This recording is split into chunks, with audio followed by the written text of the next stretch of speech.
Καλημέρα φίλοι, καλώς ήρθατε στην ομάδα. Η ομάδα Θεοφάνης Ερμής Connecting Us δημιουργήθηκε μετά τον άδικο χαμό του Ερμή στις 30 Πρώτου του 2022, όταν ο Ερμής περίμενε για 5 ώρες για να έρθει ελικόπτερο, εναέρια διάσωση και προνοσοκομιακή φροντίδα. Έχει φτιαχτεί ένας νόμος, ο Εθνικός Μηχανισμός Εναέριας Διάσωσης και Διακομιδών από το 2022. Ο νόμος αυτός έχει το όνομα του Θεοφάνη Ερμή. Ο νόμος αυτός παραμένει στα συρτάρια από το 2022. Δεν έχει γίνει ακόμα διαγωνισμός μίσθωσης ελικοπτέρων και προσωπικού, μηχανικών δηλαδή πιλότων κτλ. Που χρειάζονται για αυτό τον μηχανισμό. Οπότε η Ελλάδα αυτή τη στιγμή είναι ακόμα χωρίς εναέρια διάσωση.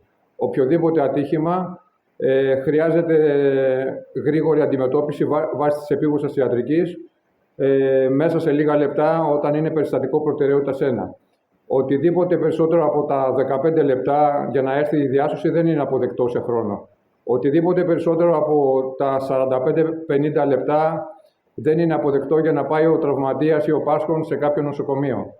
Βοηθήστε όλοι μαζί ώστε να προχωρήσει αυτό το πράγμα, ενημερωθείτε, κάνετε μαθήματα πρώτων βοηθειών, έτσι ώστε αν χρειαστεί να επέμβετε γρήγορα σε κάποιο έμφραγμα ή σε κάποιο αιμορραγία στον διπλανό σας.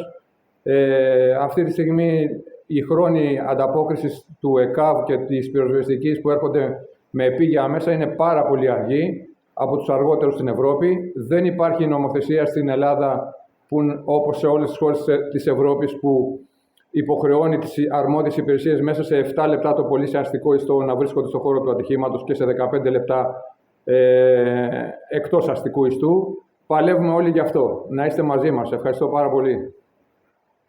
Καλή συνέχεια σε ό,τι κάνετε.